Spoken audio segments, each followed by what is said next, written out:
On est au printemps 1453 et on est aux portes de Constantinople, la reine des cités. Hmm, Une ville qui, pendant plus de 1000 ans, a semblé invincible. Elle a quand même repoussé les Perses, les Arabes, les croisés. tout le monde, ouais. Mais là, en ce printemps, quelque chose est différent. La ville est comme une île, seule, épuisée, face à une véritable marée montante. La puissance ottomane. Exactement.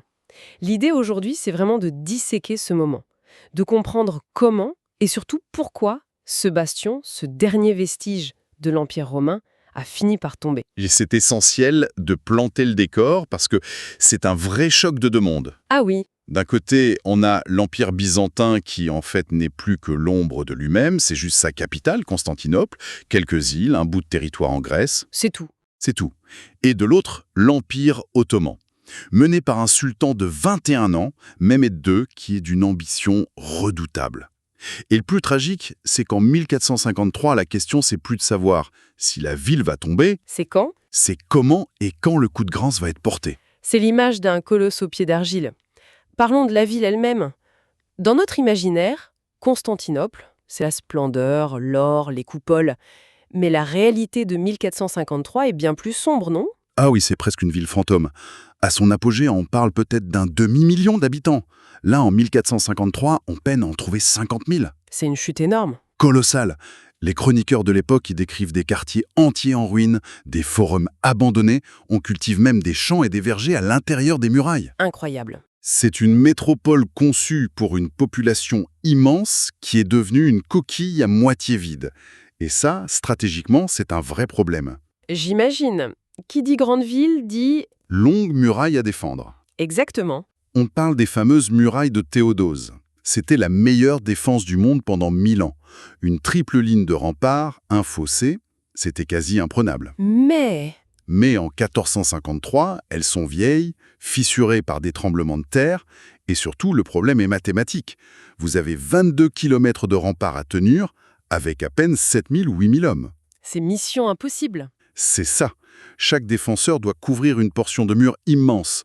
La coquille est magnifique, mais elle est devenue fragile et beaucoup trop grande. Et au milieu de ce décor un peu crépusculaire, il y a le dernier empereur, Constantin XI paléologue. Quel genre d'homme c'était? Alors, les sources le décrivent comme un homme tragiquement lucide. C'est pas un rêveur. D'accord. Il sait que l'aide de l'Occident sera minime, voire symbolique. Il sait que ses chances sont infimes. On lui a même proposé de fuir, de maintenir un empire en exil. Et il a refusé. Catégoriquement. Son choix, c'est de rester, de se battre et de mourir avec son peuple. C'est une figure d'une dignité incroyable, un homme qui décide d'incarner cet héritage millénaire jusqu'au bout, même s'il sait que c'est perdu. Et en face de lui, le contraste est saisissant. Mehmed II, 21 ans, un jeune loup. C'est tout l'inverse. Mehmed, c'est pas juste un conquérant, c'est un homme de la Renaissance avant l'heure. Il parle plusieurs langues, il s'intéresse à l'histoire, à l'ingénierie. Ah oui? Pour lui, prendre Constantinople, c'est pas juste une conquête, c'est un accomplissement historique, presque un destin. Il veut en faire la capitale de son nouvel empire. Et il va y mettre tous les moyens.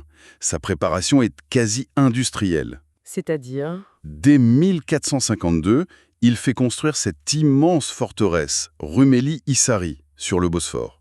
Le but, Couper la ville de tout secours venant de la mer Noire. il étrangle sa proie avant même de l'attaquer. Et vous avez mentionné son intérêt pour l'ingénierie. J'imagine que ça nous amène à l'arme qui va tout changer. On y vient. On bascule complètement d'époque. Et ça, c'est à cause d'un personnage fascinant, un ingénieur hongrois, Urban. D'accord. C'est un mercenaire de la technologie. Sa spécialité, c'est de fondre des canons en bronze d'une taille jamais vue. Et là, il y a une ironie tragique dans cette histoire. C'est qu'il a d'abord proposé ses services aux Byzantins. Exactement. Mais les Byzantins sont ruinés. Et ils n'ont pas les moyens de le payer. Alors Urban, qu'est-ce qu'il fait? Il traverse le Bosphore. Et il va voir Mehmed II. Et Mehmed, lui, il a les moyens et l'ambition. Mehmed lui donne carte blanche. Il lui dit, en gros, « Fais-moi un canon capable de détruire les murs de Babylone. » Et Urban lui fabrique un monstre. Un monstre, c'est-à-dire? Un canon de plus de 8 mètres de long. Il faut des centaines d'hommes pour le manœuvrer. Et il tire des boulets de pierre de plus de 500 kilos à presque 2 kilomètres. C'est inimaginable pour l'époque. Un chroniqueur disait que le son de ce canon, à lui seul, faisait trembler la terre jusqu'à ses fondations. Ce n'est plus une arme, c'est ce qui va rendre les fortifications médiévales obsolètes. C'est la guerre moderne qui frappe à la porte d'une cité médiévale. C'est exactement ça. Le siège commence le 6 avril 1453 et cette asymétrie est flagrante. Côté ottoman, on a 80 000 à 100 000 hommes, une flotte énorme et cette artillerie terrifiante. Et côté byzantin? Les fameux 7 000 à 8 000 défenseurs.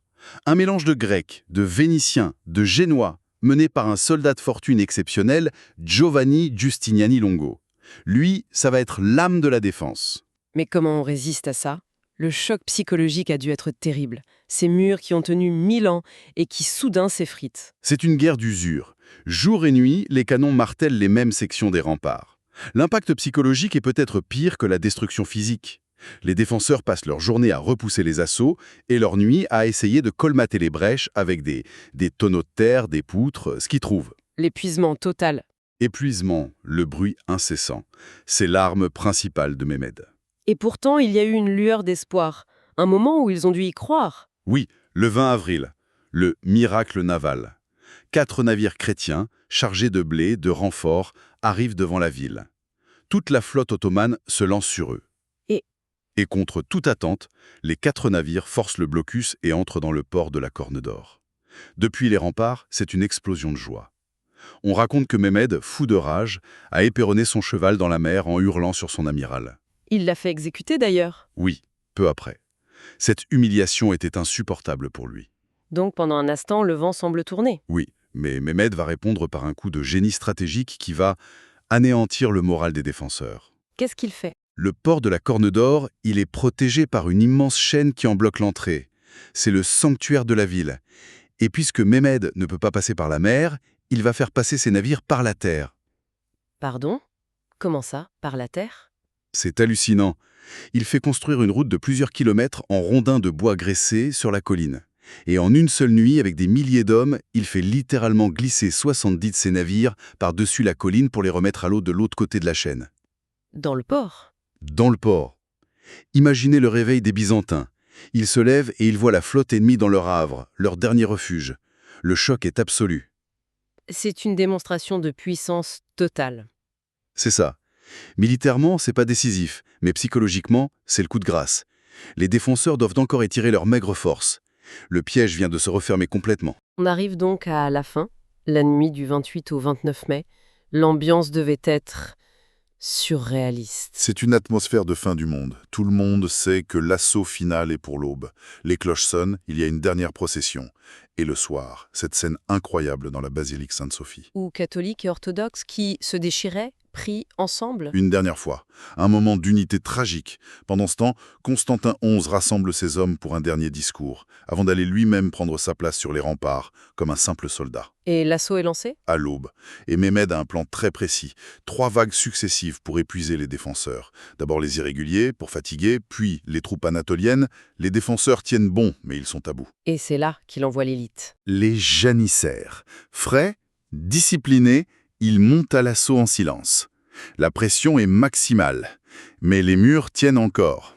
Alors, qu'est-ce qui fait basculer la situation? Le point de rupture. C'est un coup du sort. Giovanni Giustiniani, le commandant génois, le pilier de la défense, est grièvement blessé. Il doit être évacué du front. Et son départ change tout. Ça provoque une réaction en chaîne. Ces hommes, en le voyant tomber, paniquent.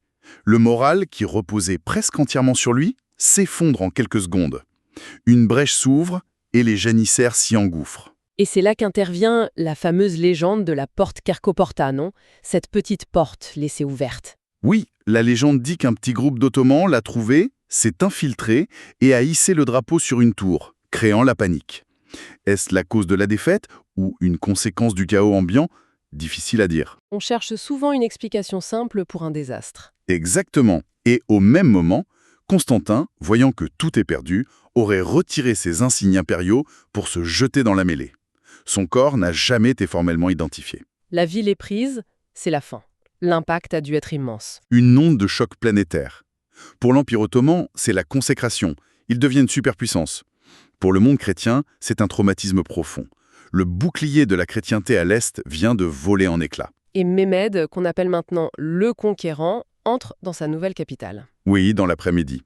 Il met fin au pillage et se dirige directement vers Sainte-Sophie.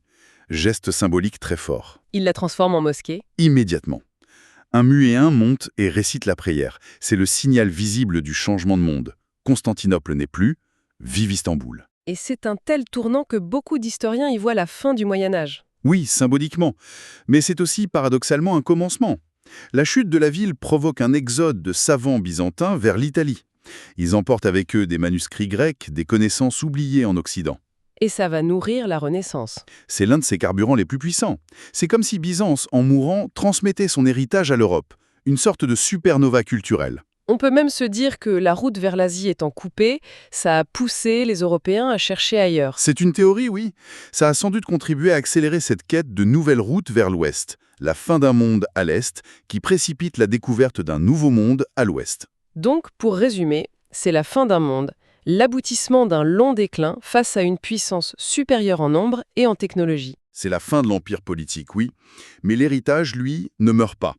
Il survit dans l'Église orthodoxe, dans l'art, dans les textes.